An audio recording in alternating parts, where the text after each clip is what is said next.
धन निरंकार जी। प्यारी साध संगत, क्या आप जानते हैं कि भरतपुर के राजा विक्रम सिंह दान देने से पहले लोगों के सामने 3 ऐसे असंभव सवाल रखते थे जिसका जवाब न दे पाने पर वो किसी की भी सहायता नहीं करते थे। लेकिन एक गरीब ब्राह्मण जिसकी बेटी के ब्याह की तिथि नजदीक थी, उसने अपनी जरूरत के लिए यह चुनौती स्वीकार की। सोचिए साध संगत, इस दुनिया में केवल 2 यात्री कौन हैं? और एक लालची सेठ को कागज में आग और हवा कैसे सौंपी जा सकती है? अगर आप जानना चाहते हैं कि सद्गुरु के विवेक से मिला ज्ञान कैसे इस परिवार को सफलता दिलाता है और उन्होंने राजा से मुंह मांगी कीमत कैसे हासिल की, तो इस ज्ञान भरी कथा को अंत तक जरूर देखिए। ये कथा है भरतपुर गांव के राजा विक्रम सिंह की। राजा बहुत ही दानी थे, परंतु उनका नियम था कि वे किसी को भी दान देने से पहले एक सवाल पूछते थे। अगर कोई व्यक्ति सही जवाब दे देता तो राजा उसे मुंह मांगी कीमत देते, अन्यथा दान देने से इनकार कर देते थे। एक दिन राजा के दरबार में एक यात्री यानी राही आता है।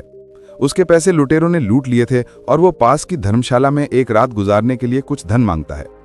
राजा ने अपनी शर्त दोहराई, मैं तुम्हें धन दूंगा, परंतु तुम्हें मेरे एक सवाल का जवाब देना होगा। राजा ने प्रश्न किया, तुमने कहा कि तुम एक यात्री हो, लेकिन इस संसार में यात्री तो सिर्फ 2 हैं, बताओ वो कौन कौन है? वो यात्री बहुत देर तक सोच में डूबा रहा, परंतु उत्तर नहीं दे पाया और क्षमा मांगी। राजा ने नियम के अनुसार दान देने से इनकार कर दिया। साध संगत, निराश होकर जब वो राही जाने लगा तो राजा ने उसे रोका। उन्होंने कहा, मैं तुम्हें दान नहीं दे सकता, पर तुम मेरे महल में एक रात के लिए आश्रय ले सकते हो। यात्री के चेहरे पर मुस्कान आ गई। उसने पूछा, महाराज, आपके प्रश्न का उत्तर तो बता दीजिए। राजा बोले, मेरे प्रश्न का उत्तर था सूरज और चांद। साध संगत, सूरज और चांद ये दोनों ही शाश्वत यात्री हैं जो युगों युगों से बिना थके बिना रुके अपनी यात्रा पर निरंतर चल रहे हैं। ये ज्ञान हमें निरंकार की उस व्यवस्था का बोध कराता है जहां सब कुछ निश्चित नियमों से बंधा है। उसी राज्य में किशन नाम का एक ब्राह्मण रहता था। वो अपनी पत्नी सुलोचना और बच्चों के साथ रहता था। एक दिन ब्राह्मण बहुत परेशान बैठा था क्योंकि उनकी बेटी के ब्याह की तिथि नजदीक थी और पैसों का बंदोबस्त नहीं हुआ था। उनकी पत्नी सुलोचना ने उन्हें ढाढ़स बंधाते हुए कहा कि हमारे राजा बहुत दानवीर हैं, आप उनसे मदद क्यों ही लेते? ब्राह्मण ने कहा कि उन्हें राजा की शर्त याद थी, अगर प्रश्न का कोई भी उत्तर गलत हुआ तो वे दान नहीं देंगे। सुलोचना बोली, मुझे आप पर पूरा भरोसा है, आपने इतने वेद पुराण पढ़े हैं, मुझे नहीं लगता कि आप उनके सवालों का जवाब नहीं दे पाएंगे। आप जाइए और अजय और विजय को भी साथ ले जाइए। साध संगत, यह है विश्वास की शक्ति। किशन के पास ज्ञान था, पर सुलोचना का विश्वास उसे कर्म करने के लिए प्रेरित करता है। ब्राह्मण किशन अगले दिन राजा के दरबार में अपनी पुत्री के विवाह हेतु धनराशि मांगने पहुंचे। राजा ने अपनी शर्त दोहराई कि वो तभी दान देंगे जब ब्राह्मण उनके प्रश्नों के उत्तर देंगे। राजा बोले, मैं तुम्हें एक कहानी सुनाता हूं और तुम्हें मेरी उन कहानियों को पूरा करना होगा। पहला प्रश्न, राजकुमारी पद्मा का विवेक। राजा ने बताया कि वीरपुर गांव में राजा चंद्रसेन की पुत्री पद्मा थी, जो बहुत सुंदर और गुणवंती थी, पर उन्हें कोई राजकुमार पसंद नहीं आता था। राजा ने राजकुमारी के लिए 4 नौजवानों को बुलाया। ये 4 नौजवान संसार के 4 प्रकार के मोह और गुणों का प्रतीक थे। पहला नौजवान जो धन कमाने की कला जानता था और धन का सही विभाजन देवताओं को, खुद पर, बचत और पत्नी को करता था, वो शिल्पी था। दूसरा जो सभी पशु पक्षियों की बोली जानता था, वो ज्ञानी था। तीसरा जिसे सभी वेदों, उपनिषदों और पुराणों का ज्ञान था, वो ब्राह्मण था। चौथा जिसके पास शब्द भेदी बाण चलाने की विशेषता थी और जिसका निशाना कभी नहीं चूकता था।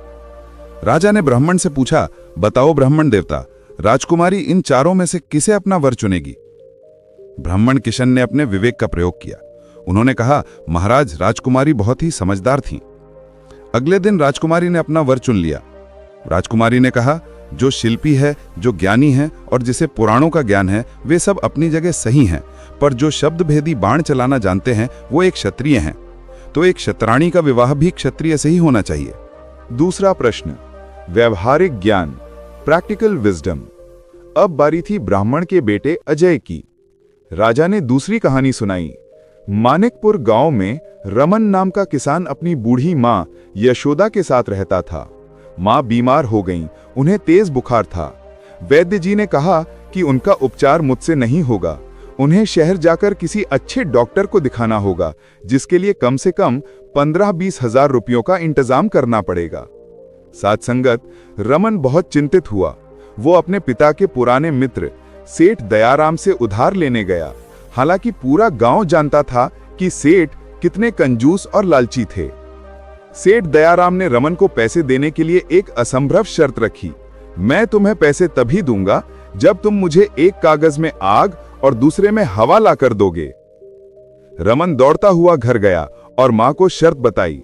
राजा ने अजय से पूछा कि बताओ, रमन एक कागज में हवा और दूसरे कागज में आग कैसे लेकर जाएगा? अजय ने तुरंत उत्तर दिया। उसने कहा कि मां यशोदा ने एक कागज का पंखा बनाकर रमन को दिया, इससे हवा मिल जाएगी, और आग के लिए यशोदा ने जल्दी से कागज की कंदील बनाकर दी, जिसमें आग भरकर ले जाई जा सकती थी। सेठ को अपना उपहार मिला, ठंडी ठंडी हवा से भरा पंखा और आग जलाने वाली कंदील, और उन्हें अपनी शर्त माननी पड़ी। साथ संगत, अजय के इस उत्तर ने दर्शाया कि सद्गुरु के विवेक से मिला व्यावहारिक ज्ञान बड़ी से बड़ी समस्या का सरल समाधान खोज सकता है। तीसरा प्रश्न, मौन और सत्य की अनुभूति। अब बारी थी छोटे बेटे विजय की। राजा विक्रम सिंह ने विजय से सबसे कठिन प्रश्न पूछा। विजय, तुम हमारे राज्य में से 2 आदमी ढूंढकर लाओ जिनमें से एक ने कभी झूठ नहीं बोला हो और दूसरे ने कभी सच नहीं बोला हो। विजय ने राजा से शाम तक का समय मांगा। शाम को विजय दरबार में सिर्फ एक आदमी को लेकर आया। राजा ने पूछा, मैंने तुम्हें 2 आदमियों को लाने के लिए कहा था, लेकिन तुम तो बस एक आदमी को लेकर आए हो।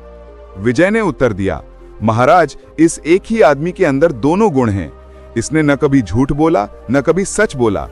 राजा ने पूछा, पर वो हो कैसे? विजय ने कहा, क्योंकि महाराज, ये आदमी बोल ही नहीं सकता, मूक है। वाह विजय वाह! साथ संगत, ये उत्तर इस कथा का सबसे गहरा आध्यात्मिक संदेश है।